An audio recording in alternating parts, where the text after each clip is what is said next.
అందరికీ నమస్కారం. ఈరోజు మనం ప్రాచీన భారతదేశ చరిత్రలో ఒక కీలకమైన అధ్యాయం గురించి మాట్లాడుకుందాం. అసలు ఒకరితో ఒకరు పోటీపడే ఎన్నో రాజ్యాలున్న ఈ నేల చివరకు ఒకే ఒక్క అఖండ సామ్రాజ్యానికి ఎలా పునాది వేసింది? ఇది కేవలం కథ కాదు, అధికారం, తెలివైన వ్యూహం, అంతిమంగా గెలుపు, వీటన్నిటి కలయిక. సరే, మనం విశ్లేషణను ఈ ఒక్క ప్రశ్నతో మొదలు పెడదాం. ఆ యుద్ధంలో ఎవరు గెలిచారు? అంతకంటే ముఖ్యంగా వాళ్ళు ఎలా గెలిచారు? ఎందుకంటే ఇది కేవలం రాజులు, యుద్ధాల గురించి మాత్రమే కాదు. అసలు జాగ్రఫీ, రీసోర్సెస్, పవర్ఫుల్ లీడర్షిప్, వీటిన్నిటినీ ఉపయోగించి ఒక సామ్రాజ్యాన్ని ఎలా కట్టగలరో చెప్పే ఒక స్ట్రాటజీ లెసన్. రైట్, మన ప్రయాణాన్ని క్రీస్తుపూర్వం 6వ శతాబ్దానికి తీసుకెళ్దాం.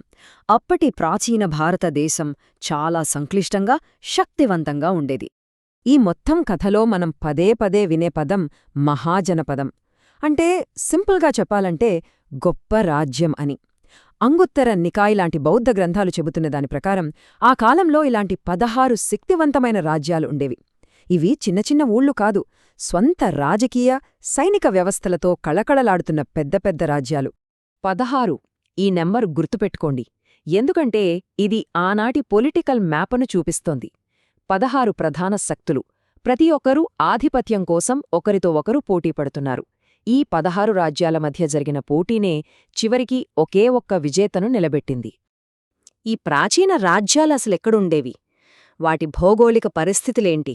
ఇప్పటి మన ప్రాంతాలతో వాటికి సంబంధమేంటి? ఇవన్నీ అర్థం చేసుకోవడం చాలా ముఖ్యం. చూద్దాం.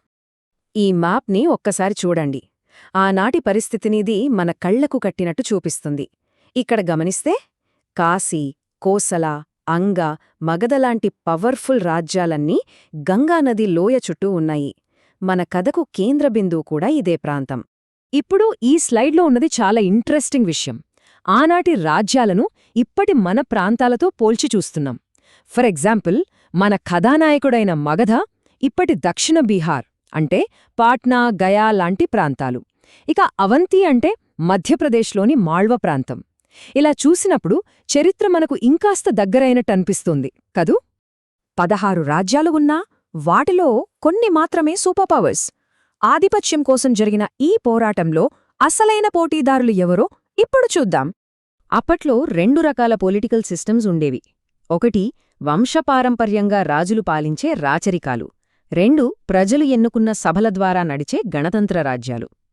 మగధ, అవంతిలాంటివి తమ సామ్రాజ్యాన్ని విస్తరించాలని చూస్తుంటే, వజీలాంటి గణతంత్ర రాజ్యాలు తమ స్వేచ్ఛను కాపాడుకోవడానికి ప్రయత్నించాయి. ఈ 2 భిన్నమైన ఆలోచనా విధానాలే అసలైన ఘర్షణకు దారితీశాయి. ఈ పోటీదారులందరిలో వజ్జీ సమాఖ్య చాలా స్పెషల్. ఎందుకంటే ఇది అనేక తెగల కూటమి. ప్రపంచంలోనే మొట్టమొదటి రిపబ్లిక్స్లో ఒకటిగా దీన్ని లెక్కిస్తారు. మగధ విస్తరణవాదానికి ఇదొక పెద్ద సవాలుగా నిలబడింది. ఇంత కాంపిటీషన్లో మగధ ఎలా గెలిచింది? ఇది కేవలం లక్ కాదు. దీని వెనక ఒక పక్కా ప్లానింగ్, ఒక అద్భుతమైన స్ట్రాటజీ ఉంది. ఆ స్ట్రాటజీ ఏంటో ఇప్పుడు వివరంగా చూద్దాం. మగధ గెలుపు వెనుక 3 పిల్లర్స్ ఉన్నాయి. 1, దాని జాగ్రఫికల్ లొకేషన్. 2, దాని దగ్గరున్న న్యాచురల్ రీసోర్సెస్. ఇక 3, దాన్ని పాలించిన రాజుల విజన్. ఈ 3 కలిసి మగధను ఎవ్వరూ ఓడించలేని శక్తిగా మార్చాయి. ఫస్ట్ అడ్వాంటేజ్, గంగానది. ఆ రోజుల్లో నదులే ఇప్పటి నేషనల్ హైవేస్ లాంటివి. గంగానదిని కంట్రోల్ చేయడం అంటే ట్రేడ్ని, ఆర్మీ మూవ్మెంట్ని కంట్రోల్ చేయడమే. దీంతో మగధకు విపరీతమైన ఎకనామిక్, మిలిటరీ పవర్ వచ్చింది. ఇక రెండోది ఐరన్ అంటే ఇనుము. మగధ ఉన్న దక్షిణ బీహార్ ప్రాంతంలో విపరీతమైన ఇనుప ఖనిజ నిక్షేపాలుండేవి.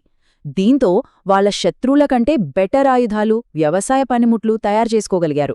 స్ట్రాంగ్ వెపన్స్ అంటే స్ట్రాంగ్ ఆర్మీ. సింపుల్. ఇక మూడోది, ఇది చాలా చాలా ముఖ్యం. అదే లీడర్షిప్. హర్యంక వంశాన్ని స్థాపించిన బింబిసారుడు చాలా తెలివైనవాడు. ఓవైపు పెళ్లి సంబంధాలతో స్నేహాన్ని పెంచుకున్నాడు, మరోవైపు అవసరమైనప్పుడు యుద్ధం చేసి సామ్రాజ్యాన్ని విస్తరించాడు. కాని అతని కొడుకు అజాతశత్రువు మాత్రం వేరు. అతనిది పూర్తిగా దూకుడు స్వభావం. మాటల్లేవు, మాట్లాడుకోవడాల్లేవు, నేరుగా యుద్ధమే. కాశీలాంటి బలమైన రాజ్యాన్ని, చివరికి ఆ శక్తివంతమైన వజ్జి గణతంత్రాన్ని కూడా వదల్లేదు. వాటన్నిటినీ జయించి మగధలో కలిపేశాడు. మగధ రాజుల మైండ్ సెట్ను ఈ ఒక్క వాక్యం సరిగ్గా చెప్తుంది. వాళ్ళు అవకాశం కోసం ఎదురుచూడలేదు, అవకాశాలను సృష్టించుకున్నారు. వాళ్ళ టార్గెట్ చాలా క్లియర్గా ఉంది, అదే ఒకే ఒక్క ఏకీకృత సామ్రాజ్యం. సరే, ఈ వ్యూహాలన్నీ కలిసి చివరికి ఒక గొప్ప సామ్రాజ్యానికి ఎలా పునాది వేశాయో ఇప్పుడు చూద్దాం. సో అల్టిమేట్గా ఏం జరిగిందంటే, మగధ తన పక్కా ప్లానింగ్తో తన ప్రత్యర్థులను ఒక్కొక్కరిగా ఓడిస్తూ తనలో కలిపేసుకుంది. దీంతో ఆ 16 రాజ్యాల శకం ముగిసిపోయింది. ఒకే ఒక్క సెంట్రల్ పవర్ మొదలైంది. ఈ టైంలైన్ చూస్తే మనకు ఈ మార్పు చాలా స్పష్టంగా అర్థమవుతుంది. క్రీస్తు పూర్వం 6వ శతాబ్దంలో విడివిడిగా ఉన్న రాజ్యాలు 5వ శతాబ్దానికల్లా మగధ కిందకి రావడం మొదలుపెట్టాయి.